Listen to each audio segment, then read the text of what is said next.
अनंत कोटि दंडवत सतगुरुदेव। अपना विषय चल रहा है विवेक चूड़ामणि, जिसमें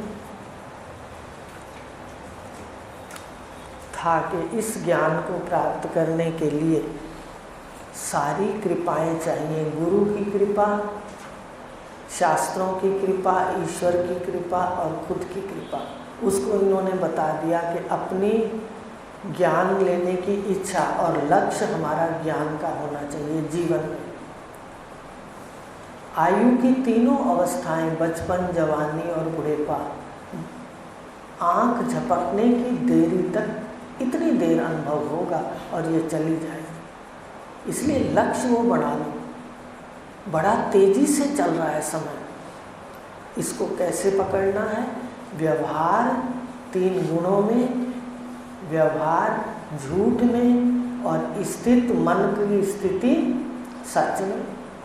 व्यवहार तो झूठ में ही चलेगा, एक दूसरे से झूठ में व्यवहार चलता है। कोई अपना नहीं है, अपना कहना है, कोई सच्चा नहीं है, सच्चा उसको महत्व तो देना है। पर स्थित रहना सत्य में, साक्षी में, दृष्टा में, मैं आत्मा, मेरी मैं की सत्ता से सारा होगा। पर वो नाटक रहा है। तुम नाटक में एक पात्र है आपका, आप नाटक नहीं हो, ये सत्य में। तो ये स्थित रहना है। लक्ष्य बनाओ, जीवन का लक्ष्य बनाओगे तो प्रसन्नता होगी। और भगवान अभी गीता में कह रहे हैं, प्रसन्नता मिटाती है इसके दुख सर्व ही, प्रसन्न चित्त की बुद्धि आत्मा में स्थिरता करे। आगे कह दिया, नहीं ज्ञान आयुक्तों को, जिसको गुरु युक्तियां नहीं देते, वो युक्तियों पर सवार होकर के ज्ञान प्राप्त नहीं कर सकता। ये ज्ञान गुरु की कृपा से, और कृपा श्रद्धा से सीढ़ियाँ जुड़ी हुई हैं बस। क्योंकि अंतःकरण जब तक नीवा नहीं है हमारा, तो ज्ञान कैसे मिलेगा? इसलिए नीवा अंतःकरण ही जगत के अंदर सफल हो सकता है। तो इस प्रकार कहा कि ये जो ज्ञान है, भगवान शंकराचार्य जी ने कहा कि जो विद्वान हैं वो संपूर्ण भोगों की इच्छा त्याग कर, भोगों की इच्छा रखने वाला बुभुक्षु है, भोगों की इच्छा रखता है, उसको भोगों के पीछे कुछ करना पड़े वो भोगों के लिए करता है। लेकिन इस सारे उपद्रव से छूटने की इच्छा, उसको मोक्ष कहते हैं। मोक्ष कुछ और नहीं है। ये संसार का जितना अंदर जमा है मन के अंदर, वो हमें कष्ट दे रहा है, उठा पटक दे रहा है विचारों की। इस अशांति से मोक्ष पाने के लिए भगवान शंकराचार्य कह रहे हैं कि ज्ञान जरूरी है। और वो सब इच्छाएं छोड़ करके मुमुक्षु, बुभुक्षु भोगों की इच्छा रखता है, मुमुक्षु इससे छूटने की, मोक्ष की इच्छा रखता है। मन के उसको सह नहीं पाता। और अभी भगवान ने भी, अर्जुन ने गीता में कहा है कि ये जो मैं लड़ाई कर रहा हूँ, पर मेरे हृदय के अंदर जो आ गया ये भाव कि मैं अपनों को कैसे मारूं, ये अंतःकरण में जो मेरे जलन तपन है, ये कैसे मिटेगी? कहा भगवान को, कैसे मिटेगा भ्रम मोह भारी, जो मेरे मन के अंदर जलन तपन है, और ये कैसे मिटेगा? इसको मिटाने वाले को कहते हैं मुमुक्षु। तो उसी मुमुक्षा को दूर करने के लिए भगवान को इतने पाठ देने पड़े। देखो, दूसरा अध्याय सारे अध्यायों का मूल है, उसकी व्याख्या ही है सारा जो 18 अध्याय आगे। तो भगवान ने वहाँ उसको पूरा का पूरा गुणों का दिया, बार बार कहा। सबसे पहले उपदेश दिया, अगर तू मोक्ष की इच्छा रखता है तो किसी के गुणों को अंदर ना ले जा, गुणों से असंग हो जा। ये 3 गुण हैं, कभी किसी में सत है, कभी रज है, कभी तम है। किस किस का हिसाब करेगा? इसलिए इसको छोड़ देना चाहिए। रेत मान करके इसको झाड़ दो तो वो इस ज्ञान में सफल होगा। पहले भगवान ने अर्जुन को उपदेश दिया, त्रैगुण विषया वेदा निस्त्रैगुण भव अर्जुन। तो इस प्रकार ये जो ज्ञान है तत्वज्ञ पुरुष देते हैं। और भोगों की इच्छा त्याग कर मुमुक्षु संत शिरोमणि गुरुदेव की शरण में जाता है। ये अपना चल रहा था। निरंतर सत्य वस्तु आत्मा के दर्शन में स्थित रहता हुआ योगारूढ़ होकर संसार समुद्र में डूबे हुए अपने आत्मा का आप ही उद्धार करें। देखो ये जो योगारूढ़ है, आपको पहले बता दूं कि योग पर चढ़ना, योग आरूढ़, दो बातें हैं, ध्यान देना। योग पर आरूढ़,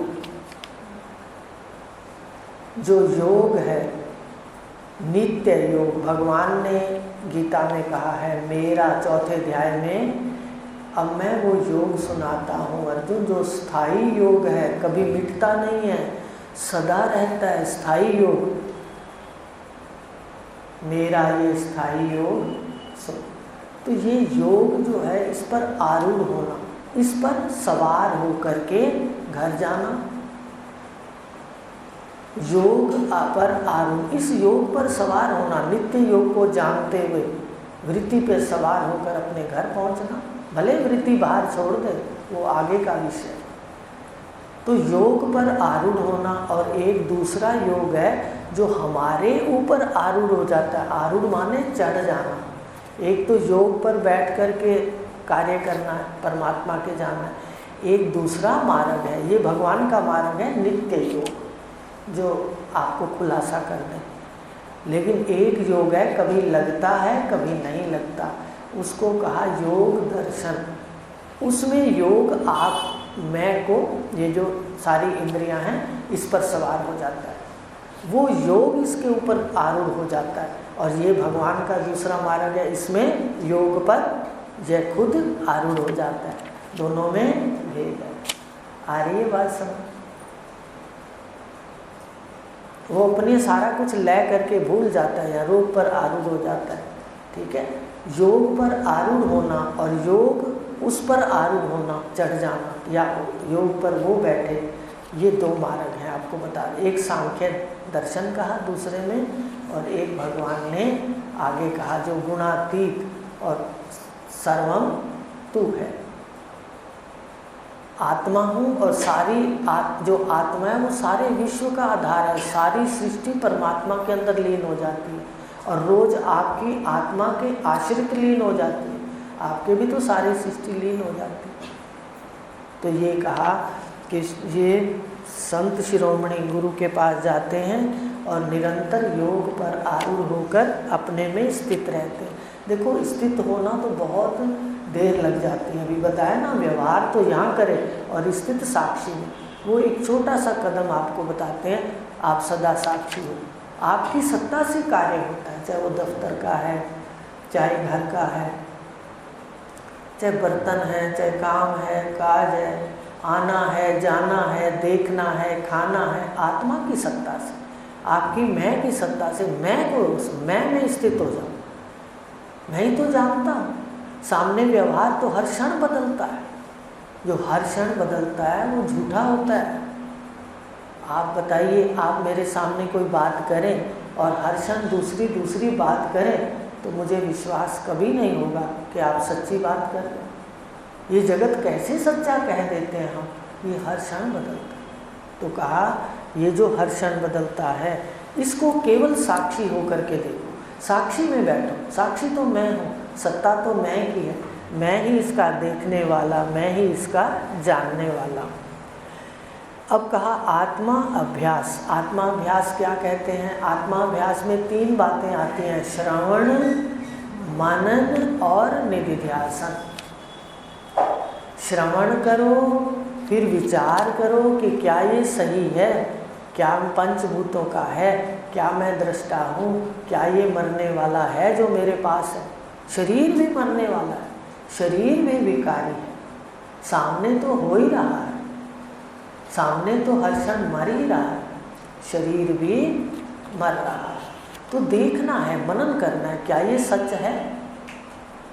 तो हम बार बार देखें कि देखो कैसे काल एक एक व्यक्ति को, भगवान ने तो गीता में यहाँ तक कह दिया, मैं काल हूँ, सबको खा जाता हूँ। कहा मैं काल हूँ, भक्षक विश्व का, सारे विश्व को खा जाता हूँ। इसलिए महाकालेश्वर का मंदिर है, देखा है उज्जैन के अंदर।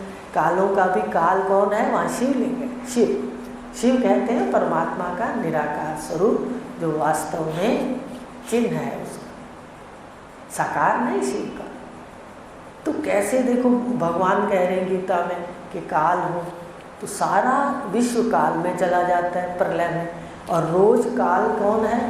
आपके आश्रित सारा रोज का व्यवहार लय हो जाता है। तो देखो, मनन करो और फिर ये देखो कि धारण कितना हुआ मेरे मन में। सारा दिन जगत का व्यवहार है अभी भी, या कोई ज्ञान की बात भी आती है, ये विचार देखना है। मोह को देखना है, लोभ को देखना है धन के लिए, व्यवहार के अंदर चाहिए उसमें रहता है, या और लाऊं और लाऊं और लाऊं में रहता है। ये मैंने आज पाया है लाऊंगा कल मैं वही, धनी हूँ इतने धन का मिलेगा ये और नहीं। तो ये देखना है अपने को। निधिध्यासन सुना, मनन किया कि क्या ये सच है, ये काल है, ये थोड़े समय का शरीर है, मुझे इसके रहते सत्य को जान लेना चाहिए। क्योंकि साथ अपने धन ऐश्वर्य नहीं जाएगा, ना परिवार जाएगा, अपने संस्कार जो बदलेंगे उसका अंतःकरण जाएगा। भगवान ने गीता में कह दिया 6 जाएंगे, मन और ज्ञानेंद्रियां। कहा मना षष्ठानि इंद्रियाणि प्रकृति स्थानी कर्षति। 6 जाएंगे, पर 6 के अंदर कितना कुछ है, मन के अंदर कितना बखेड़ा है आप जानते हो। 6 तो कह दिए भगवान ने, पर सारा बखेड़ा कितना है मन के अंदर, अथाह भरा हुआ है। इसको बदलना है बस, संस्कारों को। तो ये है ब्रह्म अभ्यास। श्रवण करना बार बार, मनन करना बार बार, अपने मन को देखना है बार बार, कितना ज्ञान है, कितना मेरे को समझ आती है। ये दूसरे को नहीं पता चलेगा, हम अपने साक्षी खुद हैं। ये है ब्रह्म अभ्यास, आत्मा अभ्यास। ठीक है। तो अब कहा इससे संपूर्ण कर्मों को त्याग कर। अब एक बात और ध्यान देनी है, यहाँ पर जो भगवान शंकराचार्य जी ने लिखा है, संपूर्ण कर्मों को त्याग कर, इससे क्या अर्थ है? ये नहीं कि हमने कर्म छोड़ के संन्यास ले लेना है। वहाँ जाएंगे वहाँ भी कर्म करने पड़ेंगे। खाना यहाँ अगर बना के खाते हैं, वहाँ मांग के खाना पड़ेगा। यहाँ मकान में रहते हैं तो वहाँ आश्रमों में या गुफाओं में कहीं रहना पड़ेगा। कपड़ा यहाँ त्यागते हैं अनेक रंग, तो वहाँ एक रंग भगवा धारण करना पड़ेगा या सफ़ेद धारण करना पड़ेगा। तो ये कर्म त्याग नहीं है। कर्म त्याग है मन को ही आत्मा में लीन कर दो। तुम अकर्ता हो, सृष्टि में हो रहा है, ऐसा ज्ञान दृढ़ हो जाए, ऐसा ज्ञान दृढ़ हो जाए, सृष्टि में हो रहा है। केवल थोड़ा सा आपका भाग है, आप उसमें उसको अच्छे शब्दों में लिखो। अपने उस तीसरा हिस्सा जो कर्मों का पन्ना है, क्रियमान कर्म, उसमें शुभ शुभ लिखो, शुभ शुभ लिखो, रोज हिसाब करो, ये सत्य है। तो कहा कर्मों को त्याग करके भाव बंधन से निवृत्ति के लिए प्रयत्न करना चाहिए। कर्मों से त्याग क्या है? मन से त्यागना है, ज्ञान से त्यागना है। आप ये ब्रह्म प्रकाश का यहाँ पर आज काम आएगा, जो पढ़ा है सुबह, जो इन्होंने कहा है विषय भी होवे। कर्म संन्यास क्या है? रानी चौड़ाला की कहानी आपको दी है कि किस प्रकार शिखर ध्वज सब कुछ त्याग के जा रहे थे। कहा मुझे वैराग हो गया रानी राजपाट से। राजा जनक ने भी कहा कि आप सारा राजपाट अष्टावक्र गीता को दे दिया था। बताया ना कि उन्होंने कहा था कि मुझे घोड़े की रकाब पर पैर रखूं, राजा जनक कहने लगे, और मुझे ज्ञान हो जाए इतनी देर में। तो उन्होंने आपको गंगा किनारे वो ज्ञान दिया था पुराने साल में, कैसे उन्होंने ज्ञान दिया था और इतनी देर में घर पहुंचाया था। तो सब कुछ जब दे दिया तो राजा जनक बैठ गए, फिर जा रहा हूँ बस। उनका नहीं, ये लो अब ये मेरा है, आपको सौंपा। अब आप ईश्वर का समझ करके, गुरु का समझ करके इसका यहाँ बैठ के कार्य करो। एक भी क्षण कर्म के बिना नहीं रह सकता, भगवान कह रहे हैं। और भगवान को अकर्मण्यता बिल्कुल पसंद नहीं है। वो कहते कर्म करो बस। बार बार अर्जुन कह रहा है मैं ऐसा नहीं कर सकता, बड़ा मेरे हाथ पैर फूल गए हैं, रोम रोम खड़ा हो गया, अपनों को कैसे मारूं। भगवान ने कोई जवाब नहीं दिया। वर्ण संकर हो जाएंगी स्त्रियां, पाप लग जाएगा, कहा। भगवान ने कोई उत्तर नहीं दिया। झट से बाद में कहा दूसरे अध्याय में, उठ कर्म कर। ये बातें उनको नहीं अच्छी लगी। तो ये कोई महत्व नहीं रखता कि हमने घर छोड़ दिया। मन से हम नहीं छोड़ते, जो बाहर से छोड़ के जाते हैं वो मन से नहीं छोड़ते, मन से लेके जाते हैं। चाहे वो संन्यास भी ले लेते हैं। हमें घर में रह करके अपना संन्यास स्वरूप आत्मा में स्थित होना है। आत्मा ही संन्यास स्वरूप है। आप सब कुछ देखो त्यागते जाओगे, ये भी मैं नहीं, ये भी मैं नहीं, ये भी मैं नहीं, विषय मैं नहीं, इंद्रियां मैं नहीं, मन मैं नहीं, बुद्धि मैं नहीं। मैं सब कुछ छोड़कर अकेला साक्षी कैवल्य आत्मा जानने वाला हूँ। ये देखो सबका संन्यास ले लिया। परिवार भी मैं नहीं, मेरा नहीं, घर भी मैं नहीं, मेरा नहीं। ये करना था निश्चय। ये है सर्वकर्म संन्यास। और ये घर में बैठे करना, जहाँ बैठे हो, जिस आश्रम में बैठे हो, चाहे वो गृहस्थ है, वानप्रस्थ है, संन्यास है, बस मन को बदलना। अपने संन्यास स्वरूप, अपने वैराग स्वरूप, अपने त्याग स्वरूप, केवल स्वरूप में सारे लक्षण आ जाएंगे। स्वरूप में बैठो, इसका त्याग करो बार बार, तो सर्वकर्म संन्यास है। तो इसलिए कहा बाहर से विषय भी होवे, कर्म भी होवे, ना होवे इनका अध्यास। देखो विषय भी हो और कर्म भी हमारे चल रहे हो। कैसे चल रहे हो कर्म? अपने अपने वर्ण और धर्म के अनुसार।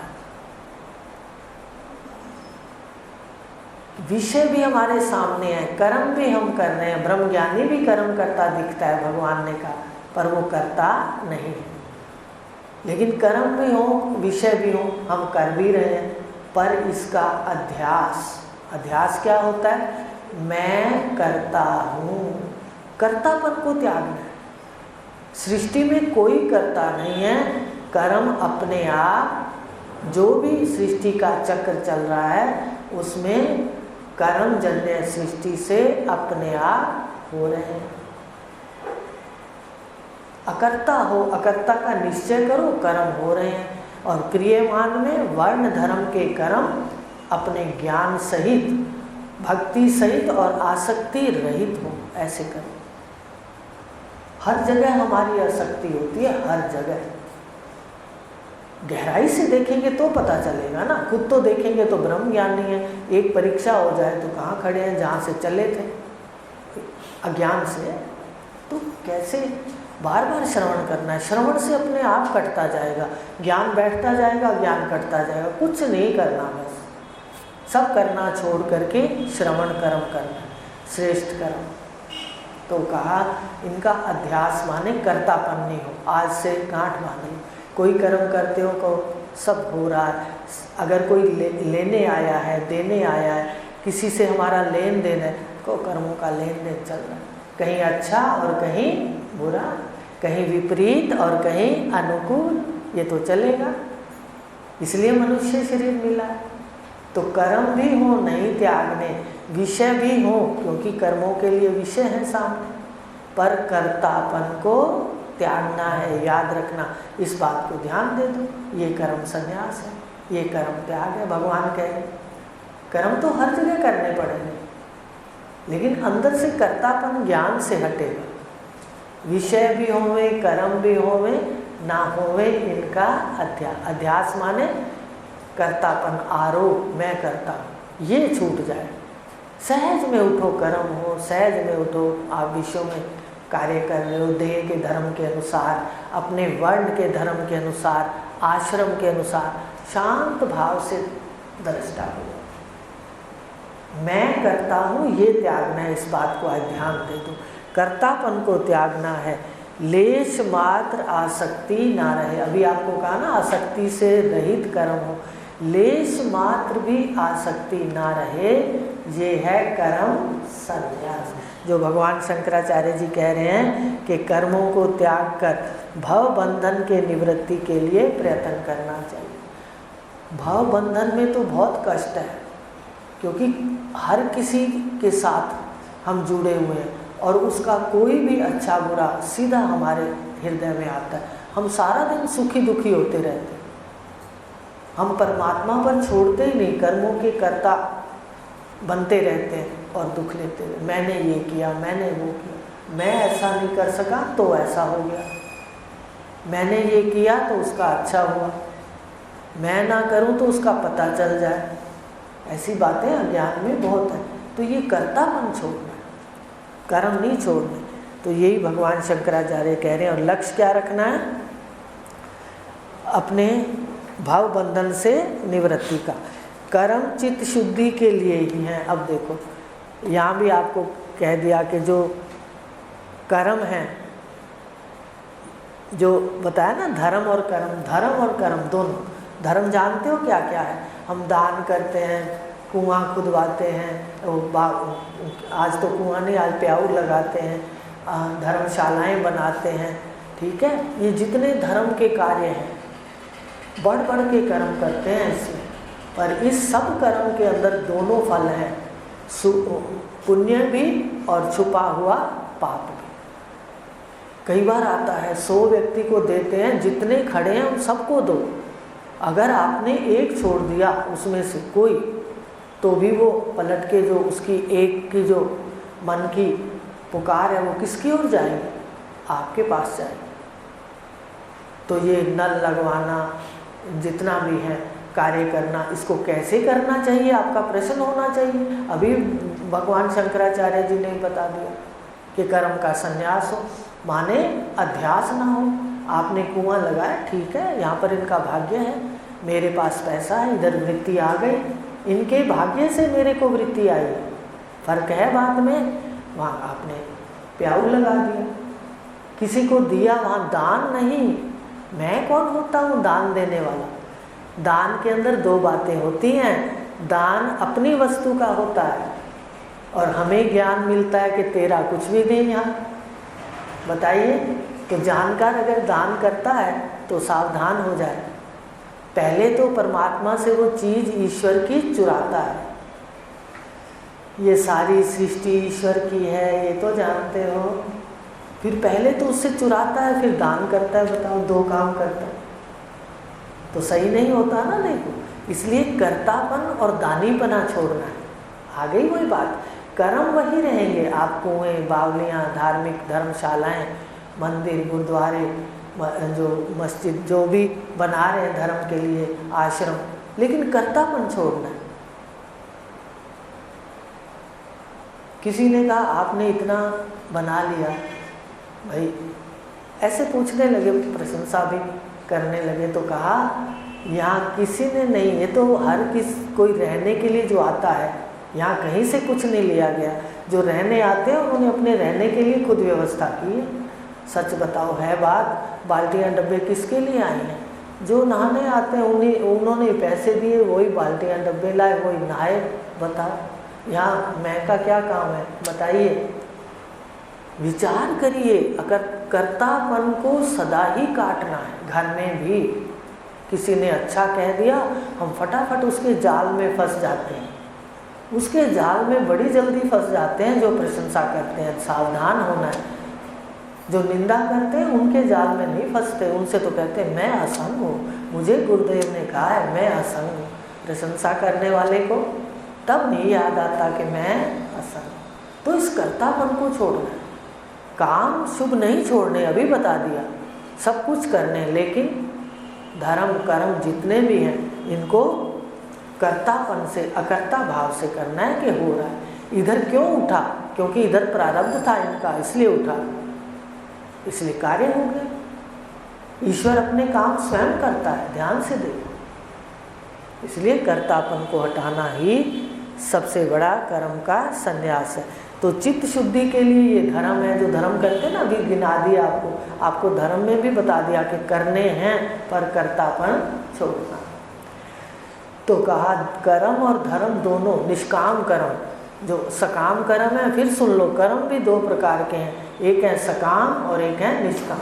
सकाम कर्म वेदों के अंदर है, निष्काम कर्म आगे गुरु बताते हैं।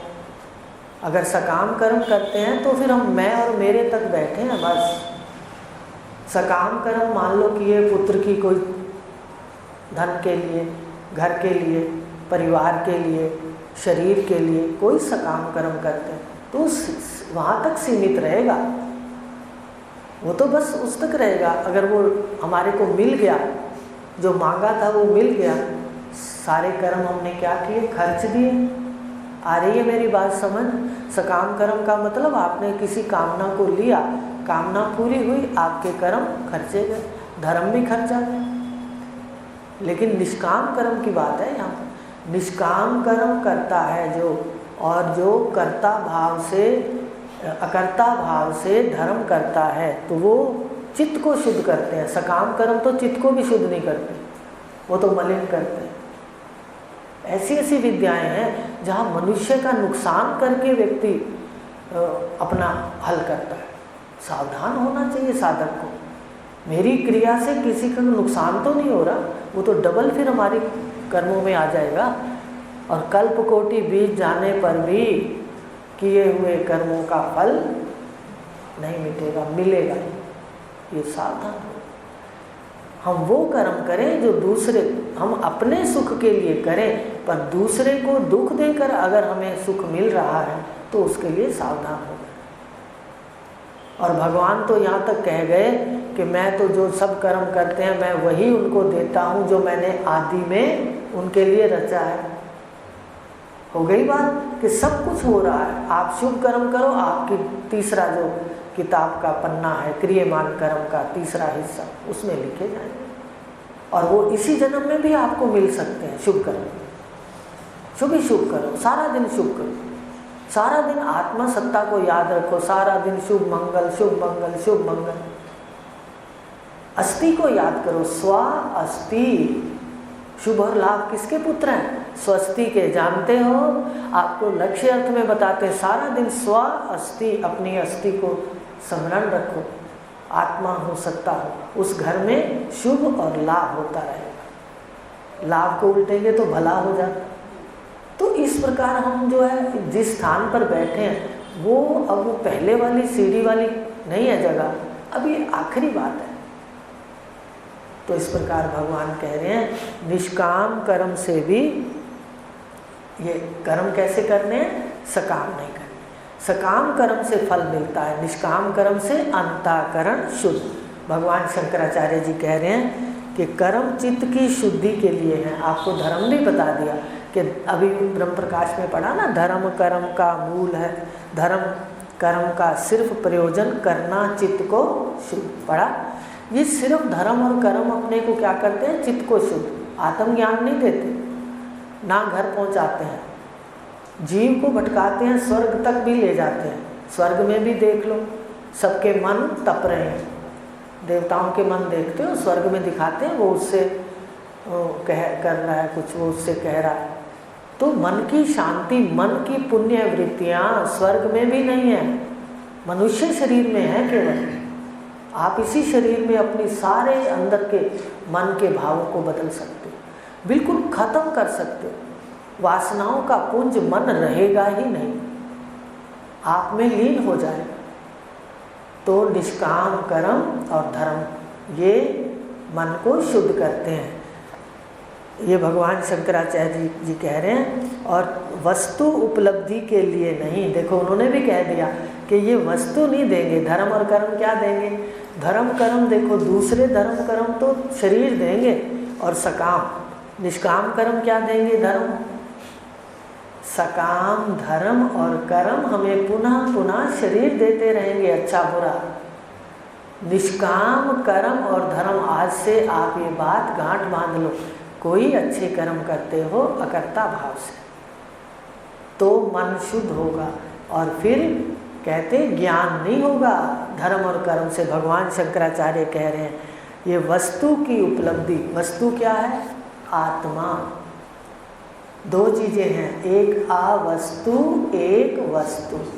अवस्तु कहते हैं माया का जगत कार्य संसार, अवस्तु। अवस्तु और वस्तु क्या है?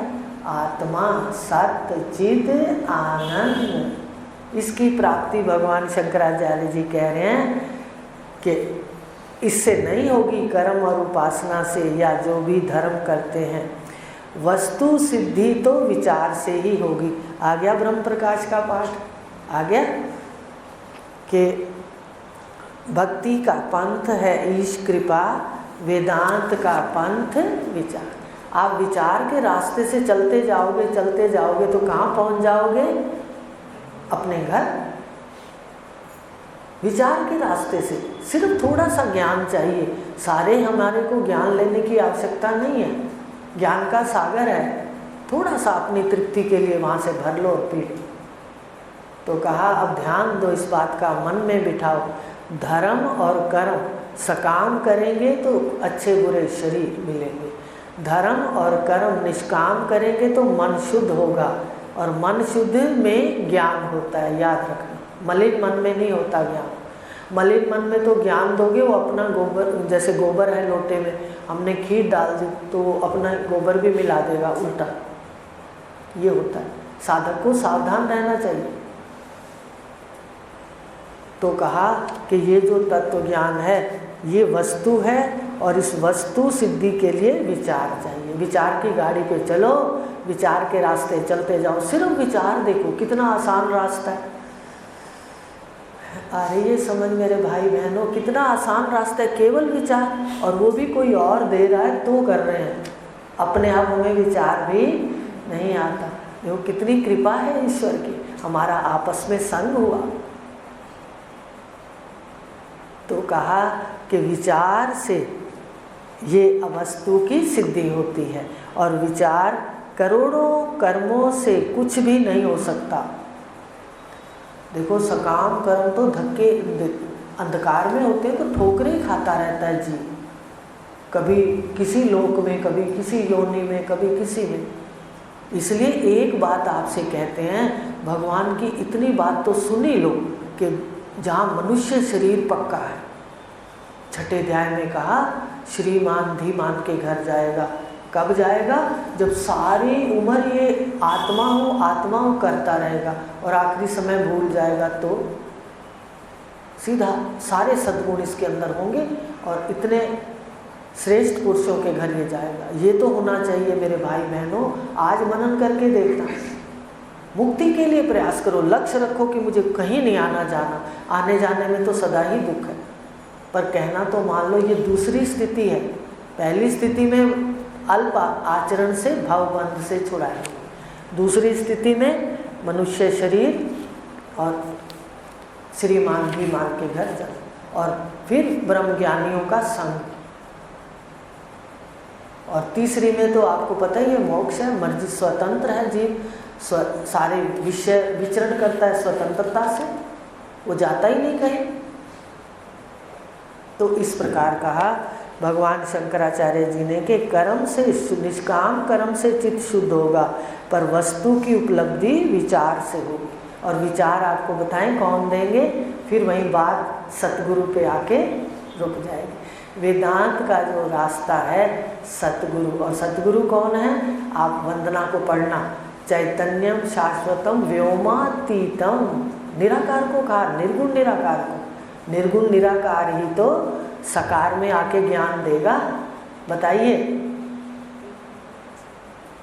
पहले मान लो बच्चा कीचड़ में है, आपका बच्चा कीचड़ में, नाली में, गहरी थोड़ी नाली है उसमें गिर गया, आप पहले झुक के उसको उठाओगे, ठीक है, फिर उसको बाहर लाके उसको साफ सुथरा करोगे, फिर उसको अच्छे कपड़े पहनाओगे तो गोद में ले लो। तो देखिए, जब हम शरीर में बैठे होते हैं तो परमात्मा क्या करता है, फिर इसी शरीर में आता है, माने उसको भी उतरना पड़ता है वहाँ। कहा इसको शरीर को, ये जो जितना रक्त मांस आदि है इसको कहा वैतरणी नदी से पार होना, जो शास्त्रों में बात है, तो इसको पवित्र नहीं माना, पर पवित्र नहीं माना फिर भी महापुरुष जो है पर ईश्वर अवतार पहले शरीर लेते हैं, फिर हाथ पकड़ के उठाते हैं, भक्तों को उठाते हैं कि ये सत्य नहीं है, सत्य तो एक अद्वैत है, वो चेतन है, अजर अमर आत्मा है और वो तू है। एक शरीर में इतना मानते हैं, पर हम व्यापक अनंत अखंड आत्मा है।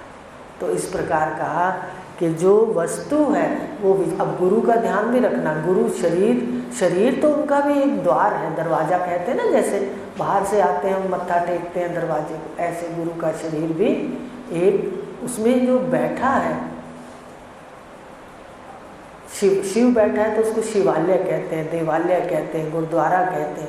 तो अंदर जो बैठा है वो सतगुरु है, याद रखना। अब सतगुरु हमारे कौन हुए? निर्गुण और निराकार। पर हमें उठाने के लिए उनको भी क्या करना पड़ा? शरीर लेना पड़ा। जैसे बच्चा कीचड़ में गिरा तो माँ को झुकना पड़ता है, उनको भी इस माया में अवतरित होना पड़ा। तो ये है विचार, किससे मिलेगा? वो सतगुरु से। करोड़ों कर्मों से कुछ नहीं हो, करोड़ों कर्म कर ले, इसलिए कर्म वाले को कहते हैं, ब्रह्मसूत्र में बहुत बार बता दिया कि कर कर के अगर तू थक गया है तो ब्रह्मसूत्र का पहला सूत्र है अथा तो ब्रह्म जिज्ञासा। अब शांति से आके बैठ और सुन। ये संत कह रहे इतने बड़े, जिनके पास इतनी रिद्धियाँ सिद्धियाँ थी, हवा में उड़ने वाली बहुत रिद्धियाँ सिद्धियाँ भगवान शंकराचार्य जी ने योग से प्राप्त की थी, पर मन शांत नहीं हुआ था। फिर तत्वज्ञानी गुरु मिले तो जाकर शांत हुए। तो उन्होंने लिखा करोड़ कर्मों से ये विद्या प्राप्त नहीं होती, ये स्थिति नहीं प्राप्त होती। कौन सी स्थिति? कार्य तो करें संसार में, वर्ण में, धर्म में, आश्रम में, और स्थित रहें आधार में, कार्य व्यवहार में और स्थिति आधार में। अब ये आज जाके पूरा सप्ताह इसका प्रयास करना, और ये भी ध्यान देना कि उन्होंने पढ़ा, इसको पढ़ लेना। कर्म से नहीं होगा, धर्म से नहीं होगा। आपका प्रश्न धर्म कर्म का भी दे दिया कि धर्म कर्म करते रहना है और कर्तापन को छोड़ना है। कर्तापन को तो सब जगह से छोड़ना है, घर में भी तुम करने वाले नहीं। मनन करना, फिर ये बात उतरेगी हृदय से। ओम